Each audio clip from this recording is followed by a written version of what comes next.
Praise Lord. വേഗം വരുന്ന കർത്താവായ യേശു ക്രിസ്തുവിന്റെ നാമത്തിൽ എല്ലാ വിശുദ്ധന്മാർക്കും സ്നേഹവന്ദനം. കർത്താവിൻ്റെ സ്നേഹവും കരുണയും കരുതലുമാണ് നമുക്കൊരു ദിവസം കൂടെ ലഭിച്ചു. ഓരോ ദിവസവും വളരെ എണ്ണപ്പെട്ടതാണ്. നമുക്കിങ്ങനെ ഓരോ ദിവസവും ലഭിക്കുമ്പോൾ ആ സമയത്തെ തക്കത്തിൽ ഉപയോഗിക്കാൻ പഠിക്കുന്നത് തന്നെ ഒരു ജ്ഞാനമാണ്. ദൈവമക്കൾ എന്നുള്ള നിലയ്ക്ക് കർത്താവിലായിക്കഴിഞ്ഞാൽ മോശ പറഞ്ഞതുപോലെ എൻ്റെ നാളുകളെ എണ്ണുവാൻ ജ്ഞാനമുള്ളൊരു ഹൃദയം എനിക്ക് വേണം. അതെത്ര വലിയ കാര്യമാണ്. നമ്മുടെ നാളുകൾ എണ്ണപ്പെട്ട നാളുകളാണ്.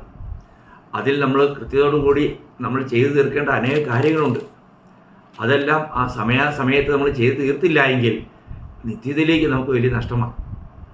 പ്രത്യേകിച്ചും രക്ഷിക്കപ്പെട്ട ഓരോ ദൈവവൈതലിനെക്കുറിച്ച് ഞാൻ പറയട്ടെ. നമ്മുടെ സമയങ്ങൾ, അവസരങ്ങൾ ഇതൊക്കെ വളരെ വിലപ്പെട്ടതാണ്. നമുക്ക് ജ്ഞാനാത്മാവാണ് ദൈവം പറഞ്ഞിരിക്കുന്നത്. എന്ന് പറഞ്ഞാൽ ദൈവത്തിൻ്റെ ജ്ഞാനത്തിൻ്റെ ആത്മാവ്. ഈ ആത്മാവിന് നമ്മളെപ്പോഴും വിനയപ്പെട്ടും ജീവിക്കണം. കർത്താവിന് മാത്രം ഉണ്ടാകട്ടെ.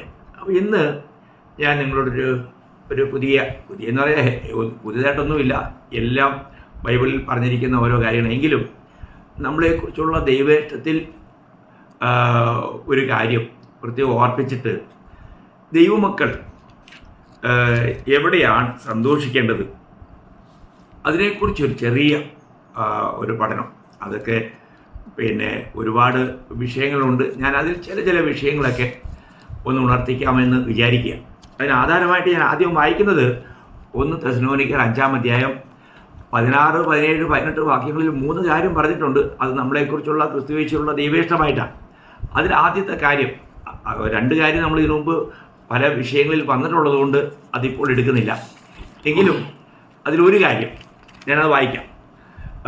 1 തെസ്സലോനിക്കർ 5-ാം അധ്യായം 16, 17, 18 വാക്യം വായിക്കാം. അതിൽ 16-ാമത്തെ വാക്യമാണ് നമ്മുടെ ഇന്നത്തെ ചിന്താവിഷയം.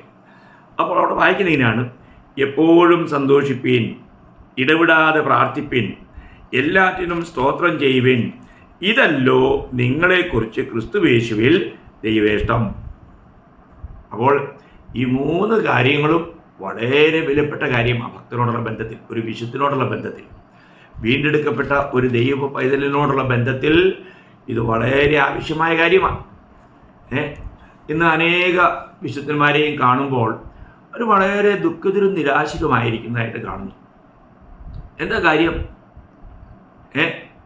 അവർ ചിലപ്പോൾ ചിന്തിച്ചതുപോലെ ഒന്നും കാര്യങ്ങൾ നടന്നു കാണുകയില്ല. അങ്ങനെ വരുമ്പോൾ പെട്ടെന്ന് ആൾക്കാർ ദുഃഖിതരാകാം. എന്നാൽ വിശുദ്ധന്മാരോടുള്ള ബന്ധത്തിൽ നമ്മൾ ഈ ലോകപരമായിരിക്കുന്ന കാര്യങ്ങളിൽ നിന്നൊക്കെ എത്ര വ്യത്യസ്തരായി ജീവിക്കേണ്ടവരാ. അങ്ങനെയല്ലെങ്കിൽ ദൈവത്തിന് നമ്മളെക്കുറിച്ചുള്ള പദ്ധതിയിൽ നമുക്ക് ജയാളികളായി തീരുവാനായിട്ട് കഴിയുകയില്ല. അപ്പോൾ ഞാനിവിടെ ഓർപ്പിക്കാൻ ആഗ്രഹിക്കുന്നു പറഞ്ഞാൽ, വിശുദ്ധന്മാർ സന്തോഷിക്കേണ്ട വിഷയങ്ങളിൽ ഒന്നാമത്തെ കാര്യം, നമ്മൾ എപ്പോഴും സന്തോഷിക്കുന്നവരായിരിക്കണം. എന്തിൽ സന്തോഷിക്കുന്നവരായിരിക്കണം? നമ്മൾ ഏതെങ്കിലും നഷ്ടപ്പെടുന്ന കാര്യങ്ങളിലല്ല, നിലനിൽക്കുന്ന കാര്യങ്ങളിൽ സന്തോഷിക്കുന്നവരായിരിക്കണം. അപ്പം നിലനിൽക്കുന്ന കാര്യങ്ങൾ എന്തെല്ലാമാണെന്ന് അറിയേണ്ടത് അത് വളരെ വിലപ്പെട്ട കാര്യമല്ലേ. നമ്മളിപ്പോൾ സന്തോഷിച്ചു, നമ്മളിപ്പം നമ്മുടെ കയ്യിൽ കുറേ പണമുണ്ട്, അതിൽ സന്തോഷിച്ചു കഴിഞ്ഞാൽ എന്ത് സംഭവിക്കും? ഒരിക്കലും അതൊന്നും മോഷ്ടിക്കപ്പെട്ടു, ആരെങ്കിലും അത് മോഷ്ടിച്ചു, ഇല്ലെങ്കിൽ അത് നഷ്ടപ്പെട്ടു, നമ്മുടെ സന്തോഷം അതിനോട് കൂടെ പോയി. അങ്ങനെയാകാൻ പാടില്ല. നമ്മൾ സന്തോഷിക്കേണ്ടത് കർത്താവിലുള്ള സന്തോഷമാണ്, രക്ഷയിലുള്ള സന്തോഷമാണ്, നിത്യതയുമായിട്ടുള്ള സന്തോഷമാണ്, ആ നിലനിൽക്കുന്ന സന്തോഷം. അങ്ങനെയുള്ള സന്തോഷമാണ് നമ്മുടെ ജീവിതത്തിൽ നമ്മളെ ഭരിക്കുന്നതെങ്കിൽ അത് ഒരു കാരണവശാലും നഷ്ടമാകത്തില്ല. ഒരിക്കൽ നമുക്കറിയാം, കർത്താവ് ഈ 2 പേരെ വെച്ച് 70 പേരെ അയച്ചു. ഈ 70 പേര് മടങ്ങി വന്നപ്പോൾ അവർക്ക് സാധാരണയിൽ കവിഞ്ഞ ഒരു സന്തോഷം അവരിൽ കണ്ടു. അപ്പോൾ അവർ ആ കാര്യം അന്വേഷിച്ചപ്പോൾ വിഷയം, അവർ രാജ്യത്തിൻ്റെ സുവിശേഷം പ്രസംഗിച്ചുകൊണ്ടിരിക്കുന്നതിനിടയ്ക്ക് അവർ ദുഷ്ടാത്മാക്കളെ പുറത്താക്കി. ആ ദുഷ്ടാത്മാക്കൾ അവർക്ക് അധീനപ്പെട്ടു ക്രിസ്തുവിൻ്റെ നാമത്തിൽ, യേശുവിൻ്റെ നാമത്തിൽ. അതിനുള്ള സന്തോഷമായിരുന്നു. നമ്മൾ ആ ഭാഗം ഞാൻ പെട്ടെന്നൊന്ന് വായിക്കാം. ലൂക്കോസ് സുവിശേഷം 10-ാം അധ്യായം 17 മുതൽ 20 വരെയുള്ള വാക്യം. ആ 70 പേർ സന്തോഷത്തോടെ മടങ്ങി വന്നു. കർത്താവേ, നിന്റെ നാമത്തിൽ ഭൂതങ്ങളും ഞങ്ങൾക്ക് കീഴടങ്ങുന്നു എന്ന് പറഞ്ഞു. അവൻ അവരോട്, സാത്താൻ മിന്നൽ പോലെ ആകാശത്തു നിന്ന് വീഴുന്നത് ഞാൻ കണ്ടു. പാമ്പുകളെയും തേളുകളെയും ശത്രുവിൻ്റെ സകല ബലത്തെയും ചവിട്ടുവാൻ ഞാൻ നിങ്ങൾക്ക് അധികാരം തരുന്നു. ഒന്നും നിങ്ങൾക്കൊരിക്കലും ദോഷം വരുത്തുകയില്ല. എങ്കിലും ഭൂതങ്ങൾ നിങ്ങൾക്ക് കീഴടങ്ങുന്നതല്ല, നിങ്ങളുടെ പേർ സ്വർഗത്തിൽ എഴുതിയിരിക്കുന്നതിലത്രയും സന്തോഷിപ്പീൻ. അപ്പം ഇവിടെ കർത്താവ് ഒരു വലിയ ആത്മീയ സത്യം അവർക്ക് പറഞ്ഞു കൊടുക്കുക. നിങ്ങൾക്ക് ഭൂതങ്ങൾ കീഴടങ്ങി എന്നുള്ളതിൽ നിങ്ങൾ സന്തോഷിക്കുകയല്ല വേണ്ടത്. നിശ്ചയമായിട്ടും അതൊരു അസാധാരണ കാര്യമാണ്, അത് നമുക്കൊരു സന്തോഷം തരുന്നൊരു കാര്യമാണ്. എന്നാൽ അങ്ങനെയുള്ള സന്തോഷത്തിലേക്ക് നമ്മൾ മാറിയാൽ പിന്നീട് ചിലപ്പോൾ നമ്മൾ തീരാ ദുഃഖിതരായി മാറിയേക്കാം. കാരണം വീണ്ടൊരിക്കൽ പോകുമ്പോൾ യേശുവിൻ്റെ നാമത്തിൽ ഭൂതങ്ങൾ കീഴടങ്ങിയില്ലെങ്കിൽ നമ്മൾ എന്താവും? വ്യാകുലരാവും. ചില മറ്റ് അനേക ചിന്തകൾ കടന്നു വരാനിടയായിരിക്കും, നമ്മൾ ദുഃഖിതരായി തീരാനിടയായിരിക്കും. അപ്പോൾ കാരണം നേരത്തെ കീഴടങ്ങിയത് ഇപ്പോൾ എന്തുകൊണ്ട് കീഴടങ്ങുന്നില്ല ഒരു ചിന്ത, പിന്നെ അനേക തെറ്റിദ്ധാരണകൾ, ഇടർച്ച ഉണ്ടാകാം. അപ്പോൾ ഇവിടെ കർത്താവ് പറയുകയാണ്, ഭൂതങ്ങൾ നിങ്ങൾക്ക് കീഴടങ്ങുന്നതിലല്ല, സ്വർഗത്തിൽ നിങ്ങളുടെ പേര് എഴുതിയിരിക്കുന്നുണ്ട്, അത്രേ സന്തോഷിപ്പിൻ. അപ്പോൾ നിങ്ങൾ സന്തോഷിക്കേണ്ടത് നിങ്ങളുടെ പേർ സ്വർഗത്തിൽ എഴുതിയിരിക്കുന്നു എന്നുള്ളതാണ്. നമുക്കറിയാം, നമ്മുടെ ജീവിതത്തിൽ നമ്മുടെ പേര് സ്വർഗത്തിലുണ്ടെന്ന് കേൾക്കുന്നത്, അറിയുന്നത് എത്ര ഭാഗ്യമാണ് പ്രിയമുള്ളവർ. സ്വർഗത്തിൽ എൻ്റെ പേർ എഴുതിയിരിക്കുന്നു എന്നുള്ള അറിവ് നമുക്ക് എത്രമാത്രം പ്രത്യാശ നൽകുന്നൊരു കാര്യമാണ്. അപ്പോൾ ഞാൻ നിങ്ങളോട് പറയട്ടെ, ഇന്ന് എൻ്റെ പേർ സ്വർഗത്തിൽ എഴുതിയിട്ടുണ്ടെന്നുള്ള ഉറപ്പ് എന്നെ കേൾക്കുന്ന നിങ്ങൾക്കുണ്ടോ? അപ്പോൾ വളരെ പ്രധാനപ്പെട്ടൊരു കാര്യമാണ് സ്വർഗത്തിൽ പേരെഴുതുക. സ്വർഗത്തിൽ ആരുടെയൊക്കെ പേരെഴുതിയിട്ടുണ്ട്? ഇവിടെ ഇരിക്കുന്നവരുടെ ഒരു പേര് എഴുതിയ ഒരു പുസ്തകം അവിടെ ഉണ്ട്. എന്നാൽ അതിൽ നിന്നും പിന്നെ മരണം വരുമ്പോൾ ആ പേരങ്ങ് മാറും. അതിനെക്കുറിച്ച് പലർക്കും പൊതുവേ ഈ പുസ്തകങ്ങളുടെ കാര്യം വരുമ്പോഴത്തേക്കും അതിനെക്കുറിച്ചൊരു ശരിയായിട്ടുള്ള ഒരു അറിവ് പലർക്കും ഇല്ല. നമ്മുടെ ജനനസമയത്ത് എഴുതപ്പെടുന്ന ഒരു പുസ്തകമുണ്ട്. അത് നമ്മൾ 69-ാം സങ്കീർത്തനം 28-ാം വാക്യം വായിക്കുമ്പോൾ, 69-ാം സങ്കീർത്തനം 28-ാം വാക്യം, 69:28, ജീവന്റെ പുസ്തകത്തിൽ നിന്നും അവരെ മായ്ച്ചു കളയണമേ. അപ്പോൾ ഒരു കാര്യം, ജീവന്റെ പുസ്തകത്തിൽ നിന്നും അവരെ മായ്ച്ചു കളയണം എന്ന് പറഞ്ഞാൽ അതിൻ്റെ അർത്ഥം എന്തുവാ? അവർ ഇനിയും ജീവിച്ചിരിക്കാൻ പാടില്ല. മരണത്തോടു കൂടി അത് മാറുകയാണ്. അത് ജനിക്കുമ്പോൾ തന്നെ എഴുതുന്ന ഒരു പുസ്തകം, വളരെ ഇതാണ്. അപ്പോൾ എന്നാൽ അതിൻ്റെ അടുത്ത ഭാഗം വായിക്കുന്നത്, നീതിമാന്മാരുടെ കൂടെ അവരെ എഴുതരുതേ. നീതിമാന്മാർക്ക് വേണ്ടി ഒരു പുസ്തകമുണ്ട് സ്വർഗത്തിൽ, നീതിമാന്മാർക്ക് വേണ്ടി. അവരെക്കുറിച്ച് നമ്മൾ എബ്രായ ലേഖനത്തിൽ വായിക്കുമ്പോൾ പിന്നെ ആദിജാതന്മാരുടെ പുസ്തകം എന്ന ഒരു പ്രയോഗം നമുക്ക് കാണുവാൻ കഴിയും.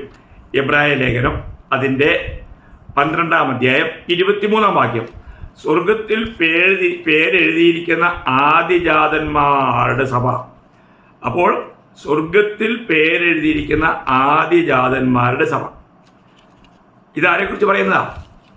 ഇസ്രയേൽ, പഴയ നിയമ ഇസ്രയേലിനെ കുറിച്ചുള്ള ബന്ധമാണ്. അപ്പോൾ ആദിജാതന്മാർ, ഇസ്രയേൽ എനിക്ക് ആദിജാതൻ എന്ന് നമ്മൾ പുറപ്പാട് പുസ്തകം 4:22 വായിക്കുന്നു. ഇസ്രയേൽ എനിക്ക് ആദിജാതൻ. അപ്പോൾ ആദിജാതന്മാരുടെ പുസ്തകം, അല്ലെങ്കിൽ ഇസ്രയേൽ ജനത്തിൻ്റെ പേരെഴുതപ്പെട്ട ഒരു പുസ്തകമുണ്ട്. അപ്പോൾ നമ്മൾ ആദിജാതന്മാരാണോ? അതെ, വീണ്ടെടുക്കപ്പെട്ട രക്ഷിക്കപ്പെട്ട എല്ലാവരും ആദിജാതന്മാരെന്നാണ് യാക്കോബ് പറയുന്നത്. യാക്കോബ് 1:18 നാം അവൻ്റെ സൃഷ്ടികളിൽ ഒരുവിധം ആദ്യ ഫലമാകേണ്ടതിന് അവൻ തൻ്റെ ഇഷ്ടം ഹേതുവായി സത്യത്തിൻ്റെ വചനത്താൽ നമ്മെ ജനിപ്പിച്ചിരിക്കുന്നു. അപ്പോൾ നമ്മൾ ആരാണെന്ന് പറഞ്ഞിരിക്കുന്നത്? ആദിജാതന്മാരാണെന്ന്. ആദ്യ ഫലം എന്നുള്ളത് ആദിജാതൻ എന്നുള്ള അർത്ഥത്തിൽ. അപ്പോൾ ഇവിടുത്തെ ഏറ്റവും വലിയ വിഷയം നമ്മുടെ പേർ ഇന്ന് യഥാർത്ഥത്തിൽ ജീവൻ്റെ പുസ്തകത്തിലുണ്ടോ എന്നുള്ളതാണ്. അതാണ് ഏറ്റവും പ്രാധാന്യമുള്ള കാര്യം. ജീവൻ്റെ പുസ്തകത്തിൽ പേരെഴുതപ്പെടുക എന്ന് പറഞ്ഞാൽ പിന്നീട് അവർക്ക് നിത്യ സന്തോഷമാണ്. കാരണം അത് രക്ഷയുടെ സന്തോഷമാണ്.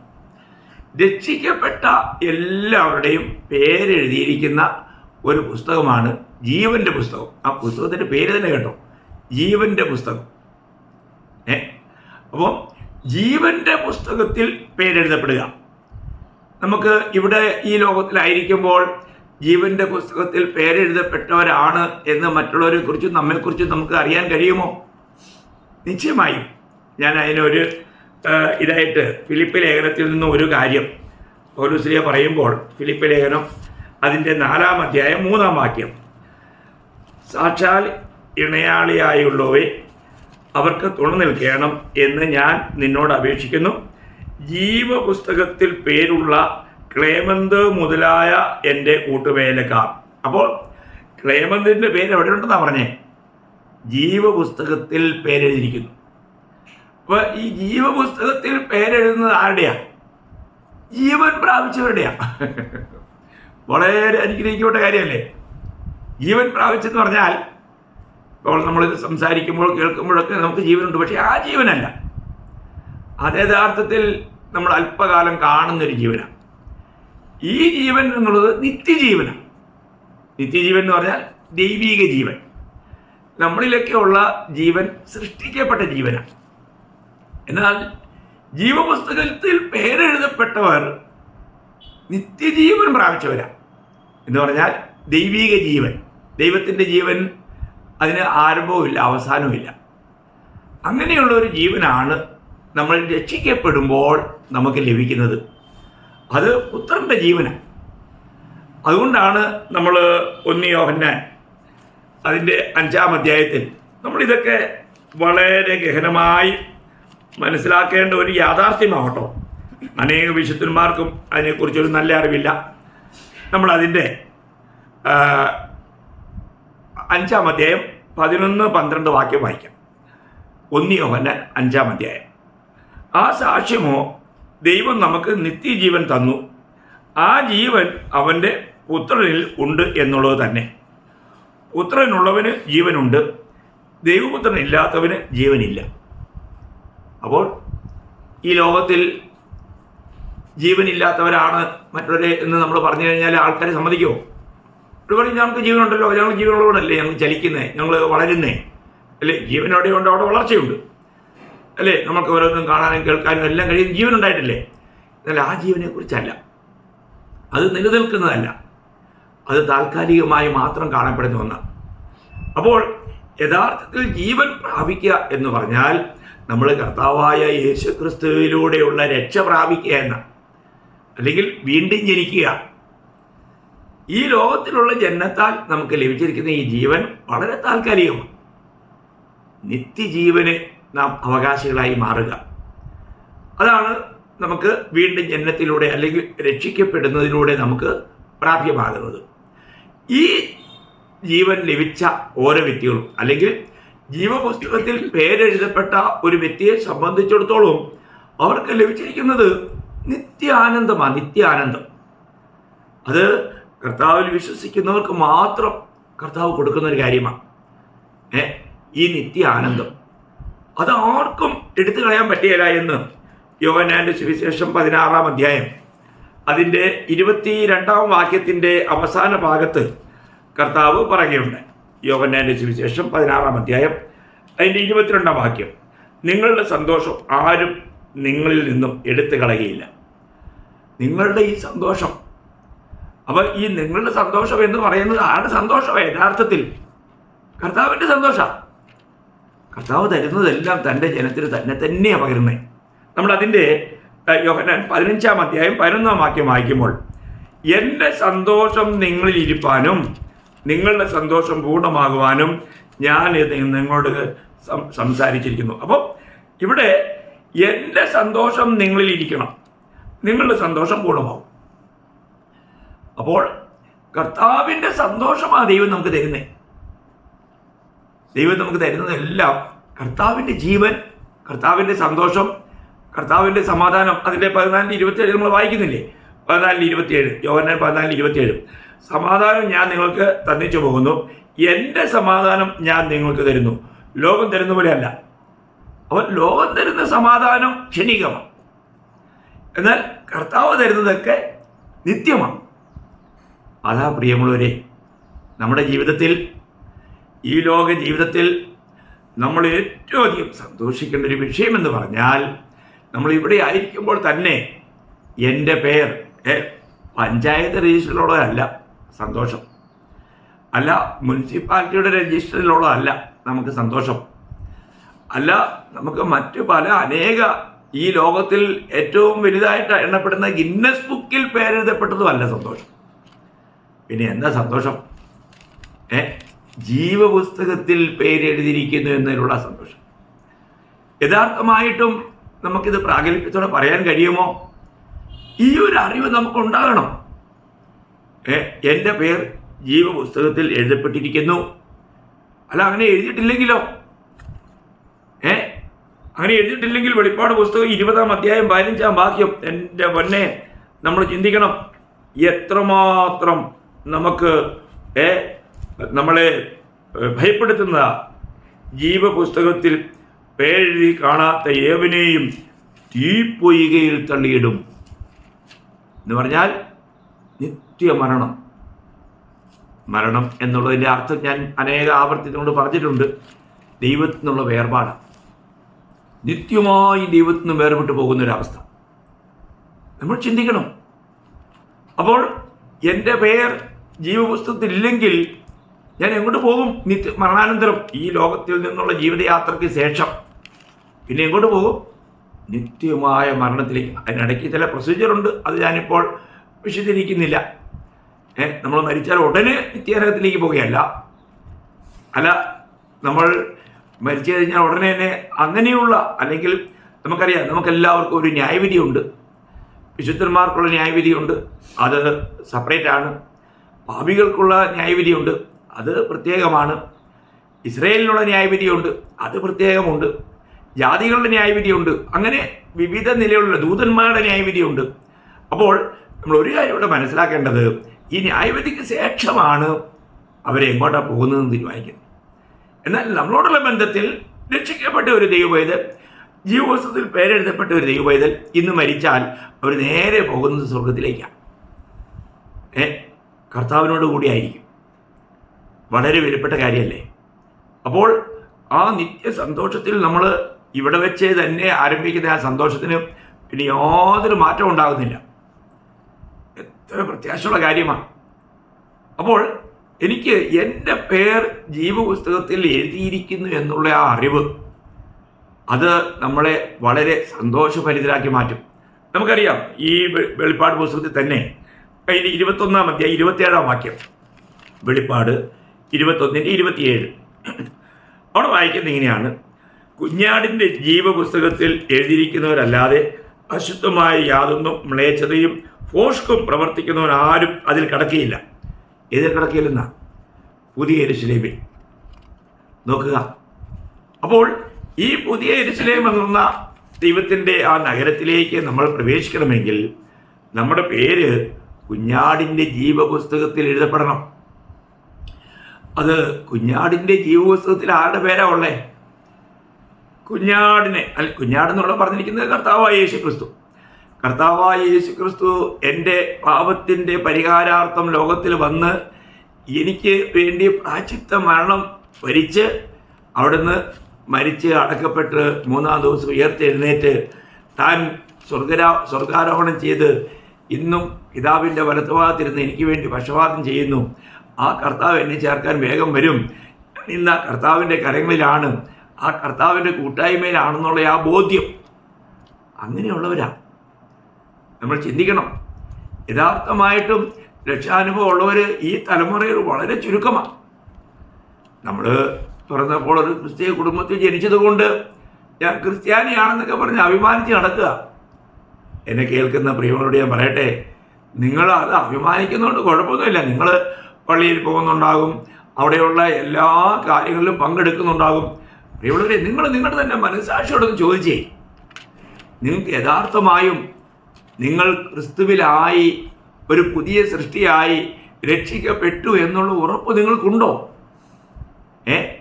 അങ്ങനെയുള്ള ഉറപ്പ് നിങ്ങൾക്കില്ലെങ്കിൽ നിങ്ങൾ വഞ്ചിക്കപ്പെടും. നിങ്ങൾ ഇന്ന് ക്രിസ്തുവിലാണെന്ന് നിങ്ങൾക്ക് ഉറപ്പുണ്ടോ? നിങ്ങൾക്ക് യഥാർത്ഥമായും ആ കർത്താവിൽ സന്തോഷിക്കാൻ കഴിയുന്നുണ്ടോ? ക്രിസ്തുവിലായ ഒരു വ്യക്തിക്ക് മാത്രമേ ക്രിസ്തുവിൽ സന്തോഷിക്കാൻ കഴിയൂ. ആ സന്തോഷമാണ് നിലനിൽക്കുന്ന സന്തോഷം. ആ സന്തോഷത്തെ ഒരു രീതിയിലും മറ്റൊന്നിനും, ഈ ലോകത്തുള്ള ഒരു കാര്യത്തിലും ആ സന്തോഷം കെടുത്തിക്കളയാൻ കഴിയില്ല. അതാണ് കർത്താവുമായിട്ടുള്ള ബന്ധത്തിലായിരിക്കുന്ന ഒരു യഥാർത്ഥ ഭക്തൻ്റെ അനുഭവം. ഇത് നമ്മൾ വളരെ ഗഹനമായി തന്നെ നമ്മുടെ ആത്മീയ ജീവിതത്തിൽ ആസ്വദിക്കേണ്ട ഒരു കാര്യമാണ്. നമ്മൾ ചിന്തിക്കണം, പഴയ നിയമത്തിൽ പോലും യഹോവയിൽ കർത്താവിൽ വിശ്വസിച്ചിരുന്നവർക്ക് അവരുടെ സന്തോഷത്തിൻ്റെ ഏറ്റവും വലിയ ആധാരം കർത്താവായിരുന്നു എന്നുള്ളതാണ്. അതിനൊരു ഉദാഹരണമായിട്ട് നമ്മൾ ഹബക്കൂക്കിൻ്റെ പുസ്തകം വായിക്കുമ്പോൾ കാണാൻ കഴിയും. ഹബക്കൂക്ക് അവിടെ പറയുന്ന ഒരു കാര്യമുണ്ട്. ഹബക്കൂക്ക് പറയുന്നതിനറിയോ? 3-ാം അധ്യായം അതിൻ്റെ 17-18 വാക്യം ഹബക്കൂക്ക് പറയുന്ന കാര്യം നോക്കിയേ. എന്ന് പറഞ്ഞാൽ ലോക മനുഷ്യൻ സന്തോഷിക്കുന്നത് എന്തിലേക്കാണ്? അത്തി വൃക്ഷം തളിർക്കയില്ല. അത്തി വൃക്ഷം തളിർത്താൽ സന്തോഷമാണ് ലോക മനുഷ്യൻ്റെ കാര്യം. എന്നാൽ ഇവിടെ ഹബക്കൂക്ക് പറയാണ്, അത്തി വൃക്ഷം തളിർക്കയില്ല, മുന്തിരിവള്ളിയിൽ അനുഭവം ഉണ്ടാകുകയില്ല, ഒലിവ് മരത്തിൻ്റെ പ്രയത്നം നിഷ്ഫലമായി പോയി, നിലങ്ങൾ ആഹാരവും വിളയിക്കയില്ല, ആട്ടിൻകൂട്ടം തൊഴുത്തിൽ നിന്നും നശിച്ചു പോകും, ഗോശാലകളിൽ കന്നുകാലി ഉണ്ടായിരിക്കയില്ല, എങ്കിലും ഞാൻ യഹോവയിൽ ആനന്ദിക്കും, എൻ്റെ രക്ഷയുടെ ദൈവത്തിൽ ഘോഷിച്ചുല്ലസിക്കും.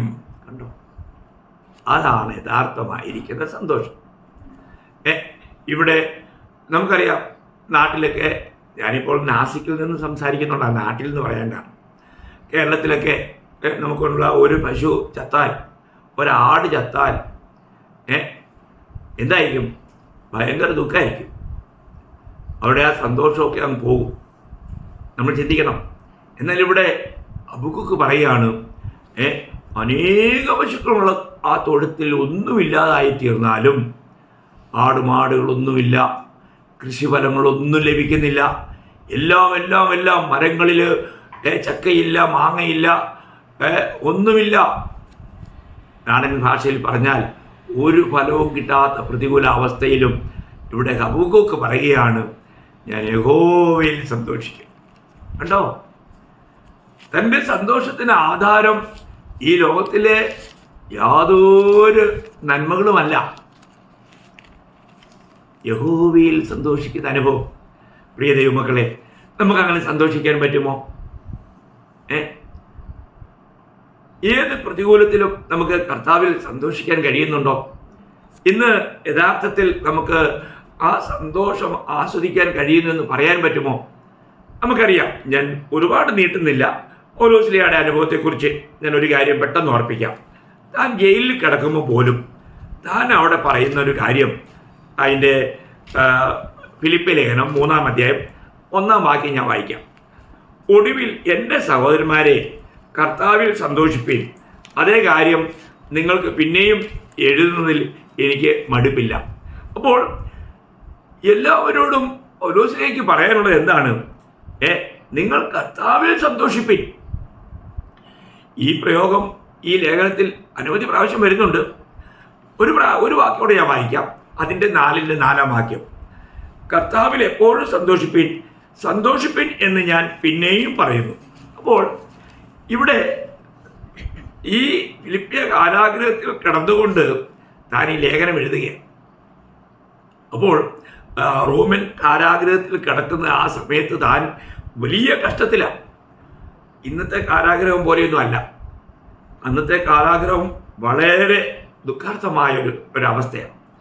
അവിടെ കിടക്കുമ്പോൾ ഞാൻ അതിനെക്കുറിച്ച് കേട്ടിരിക്കുന്നത് ഏകദേശം 20 അടി താഴ്ചയുള്ള ഒരു 4 അടി ചതുരശ്രമായിരിക്കുന്ന ഒരവസ്ഥയിൽ, നീളം വീതി അങ്ങനെയുള്ളൊരവസ്ഥയിലുള്ള വെറും കച്ച,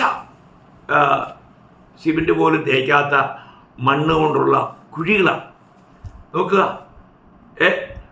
അപ്പം അവിടെ താൻ കിടക്കുമ്പോൾ തൻ്റെ അവസ്ഥ എന്തായിരിക്കും? നമ്മളൊന്ന് ചിന്തിച്ചേ. ഇത്രയും വലിയൊരു കുഴിയിൽ ഏകനായി അവിടെ തന്നെ നമ്മുടെ ദൈനംദിന ചര്യകളെല്ലാം ചെയ്യണം. അവിടെ എന്തായിരിക്കും അവസ്ഥ? നമുക്കൊന്ന് വിഭാവന ചെയ്യുന്നതിന് അപ്പുറമായിരിക്കും അല്ലേ? എന്നാൽ അവിടെ ആയിരിക്കുമ്പോഴും പൗലോസ്ലീഹ പറയുന്ന കാര്യം, നിങ്ങൾ കർത്താവിൽ എപ്പോഴും സന്തോഷിപ്പിൻ എന്ന. നമ്മുടെ ജീവിതത്തിൽ നമുക്കങ്ങനെ സന്തോഷിക്കുവാൻ കഴിയുമോ? നിശ്ചയമായും നമുക്ക് കഴിയണം. കാരണം നമ്മൾ എവിടെയാ? നമ്മൾ കർത്താവിലാണ്, ക്രിസ്തുവിലാണ്. അപ്പോൾ ക്രിസ്തുവിലായിരിക്കുന്നിടത്തോളം കാലം നമുക്കത് കഴിയണം. അപ്പോൾ ക്രിസ്തുവിൻ്റെ ആത്മാവ് നമ്മളിലുണ്ട്. ആത്മാവിൻ്റെ ഫലം നമ്മളിൽ കാണണം. ആത്മാവിൻ്റെ ഫലം എന്തുവാ? നിങ്ങൾക്ക് എല്ലാവർക്കും അറിയാം അല്ലേ? ആത്മാവിൻ്റെ ഫലം സ്നേഹം, സന്തോഷം, സമാധാനം, ദീർഘക്ഷമ, ദയ, പരോപകാരം, വിശ്വസ്തത, സൗമ്യത, ഇന്ദ്രിയജയം. ഈ ഫലം ആ വ്യക്തിയിൽ എവിടെയാണെങ്കിലും ഉണ്ടാവും. ഏത് പത്മോസ് ദ്വീപിലാണെങ്കിൽ അവിടെയും ഈ അനുഭവം ഉണ്ടാവും. എത്ര വിലപ്പെട്ട കാര്യമാണ്! കാരണം നമ്മൾ ക്രിസ്തുവിലായിരിക്കുമ്പോൾ, ആ കർത്താവിൻ്റെ ആത്മാവ് നമ്മളിൽ ഉള്ളപ്പോൾ നമ്മളിൽ ആത്മാവിൻ്റെ ആ ഫലം ഉണ്ടാവും. അപ്പോൾ ഇവിടെ കർത്താവ് തൻ്റെ ശിഷ്യന്മാരോട് പറയുകയാണ്, ഭൂതങ്ങൾ നിങ്ങൾക്ക് കീഴടങ്ങുന്നതിലല്ല, അല്ലെങ്കിൽ ഈ ലോകപരമായ ഏതെങ്കിലും വിഷയങ്ങളിലല്ല, സ്വർഗത്തിൽ നിങ്ങളുടെ പേര് എഴുതിയിരിക്കുന്നതുകൊണ്ട് സന്തോഷിക്കണം. ദൈവമക്കളെ, നമ്മളൊരു ഉറപ്പ് വരുത്തണം. ഞാൻ യഥാർത്ഥമായും രക്ഷിക്കപ്പെട്ടു, എൻ്റെ പേർ ജീവപുസ്തകത്തിൽ എഴുതിയിട്ടുണ്ട്, ഇന്ന് ഞാൻ മരിച്ചാൽ ഞാൻ എൻ്റെ കർത്താവിനോട് കൂടി ആയിരിക്കും എന്ന് നമുക്ക് ഉറപ്പായിട്ട് പറയാൻ കഴിയുമോ? അങ്ങനെ കഴിയുന്ന ഒരു അനുഭവമാണെങ്കിൽ നമ്മുടെ സന്തോഷത്തെ അപഹരിക്കാൻ ഈ ലോകത്തിലെ ഒരു പ്രതികൂലത്തിനും കഴിയുകയില്ല. അപ്പോൾ ദൈവം അത് തന്നെ ആഗ്രഹിക്കുന്നത്, നമ്മളെപ്പോഴും സന്തോഷിക്കണം. നമ്മളെപ്പോഴും സന്തോഷിക്കത്തക്ക നിലയിലുള്ള ഒരവസ്ഥയിലാണ് ദൈവം നമ്മളെ ആക്കി വെച്ചിരിക്കുന്നത്. അത് വളരെ വിലപ്പെട്ടൊരു കാര്യമാണ്. വളരെ വിലപ്പെട്ടൊരു കാര്യമാണ്. നമുക്ക് എപ്പോഴും സന്തോഷിപ്പാൻ കഴിയുക എത്ര അനുഗ്രഹിക്കപ്പെട്ട കാര്യമാണ്. അതുകൊണ്ട് ഞാൻ നിങ്ങളെ ഓർപ്പിക്കട്ടെ, നമ്മൾ സന്തോഷിക്കേണ്ട ഒന്നാമത്തെ കാര്യം, ഞാൻ ഇന്ന് കർത്താവിൽ സന്തോഷിക്കുവാൻ എനിക്ക് കഴിയുന്നുണ്ടോ എന്നുള്ളതാണ്. കർത്താവിൽ സന്തോഷിക്കുവാൻ എനിക്ക് കഴിയുന്നുണ്ടോ? അങ്ങനെയെങ്കിൽ നമ്മൾ നിശ്ചയമായിട്ടും നമ്മൾ ഏളികളാണ്, നമ്മൾ യഥാർത്ഥത്തിൽ ദൈവത്തിൻ്റെ മക്കളാണ് എന്നുള്ളതിന് യാതൊരു സംശയമില്ല. അതുകൊണ്ട് വീണ്ടും ജനനാനുഭവം നിശ്ചയമായും നമ്മൾ പരിശോധിക്കണം. ദൈവത്തിൻ്റെ വിളിയെക്കുറിച്ചും തിരഞ്ഞെടുപ്പിനെക്കുറിച്ചും നമ്മൾ ബോധവാന്മാരായിരിക്കണം. നമുക്ക് എപ്പോഴും കർത്താവിൽ സന്തോഷിപ്പാൻ, എപ്പോഴും സന്തോഷിപ്പിൻ എന്ന് തെസ്സലോനിക്ക ലേഖനത്തിൽ പൗലോസ്ലീഹ എഴുതുമ്പോൾ പൗലോസ്ലീഹ അർത്ഥമാക്കുന്നത്, ഈ പരിശുദ്ധാത്മാവിലുള്ള സന്തോഷം, ആ നിത്യ സന്തോഷം, ആ സ്വർഗീയ സന്തോഷം, ദൈവവുമായിട്ടുള്ള ബന്ധത്തിലുള്ള സന്തോഷം, അത് നമ്മൾ അനുഭവമാക്കുക എന്നുള്ളതാണ്. എവിടെയെങ്കിലും നമുക്ക് ഒരല്പം സന്തോഷത്തിൻ്റെ കുറവുണ്ടെങ്കിൽ ഉടനെ നമ്മൾ ആത്മാവിലാകാൻ പഠിക്കണം. ഇല്ലെങ്കിൽ ദൈവസന്നിധിയിലേക്ക് നമ്മൾ കടന്നു ചെല്ലണം. നമുക്കറിയാം, സങ്കീർത്തനം 16:11 പറയുന്നത്, ദൈവത്തിൻ്റെ സന്നിധിയിൽ സന്തോഷത്തിൻ്റെ പരിപൂർണതയുണ്ടെന്ന്. ഈ പരിപൂർണതയെ ആസ്വദിക്കുവാനായിട്ട് കർത്താവ് നമുക്ക് അവസരം, അല്ലെങ്കിൽ ദൈവം നമ്മളെ വിളിച്ചിരിക്കുക. അത് നമ്മൾ ആസ്വദിക്കണം. ആ സന്തോഷത്തിൽ നമ്മളായിരിക്കണം. അങ്ങനെ ഒരു സന്തോഷപ്രദമായ, അല്ലേ, ഇന്നത്തെ ലോകം ഭയങ്കരമായിട്ട് അസമാധാനത്തിലും ക്രൂരതയിലും പാപത്തിലും എല്ലാം പെരുകിക്കൊണ്ടിരിക്കുക. അപ്പോൾ ഇതിൻ്റെയൊക്കെ മധ്യത്തിൽ നമ്മൾ എപ്പോഴും കർത്താവിൽ സന്തോഷിക്കുന്നവരായിരുന്നുകൊണ്ട് കർത്താവിനെ മഹത്വപ്പെടുത്തുവാൻ, കർത്താവിൻ്റെ ഹൃദയത്തിൽ ആനന്ദം വരുന്നവരായിരിക്കാൻ കർത്താവ് വചനങ്ങളാൽ കേൾവിക്കാരായി നിങ്ങളെല്ലാവരും സഹായിക്കട്ടെ, അനുഗ്രഹിക്കട്ടെ. ഇതിൻ്റെ അടുത്ത ഭാഗം ഞാൻ നാളെ പറയാം. നമ്മുടെ സന്തോഷത്തിൻ്റെ അടുത്ത ഒരു വിഷയം ഞാൻ നാളെ പറയാം. ഇപ്പോൾ ഞാൻ ഇവിടെ അവസാനിപ്പിക്കുന്നു. ദൈവമായ കർത്താവിൻ്റെ നാമം മാത്രം ഇന്നും എന്നേക്കും മഹത്വപ്പെടുമാറാകട്ടെ.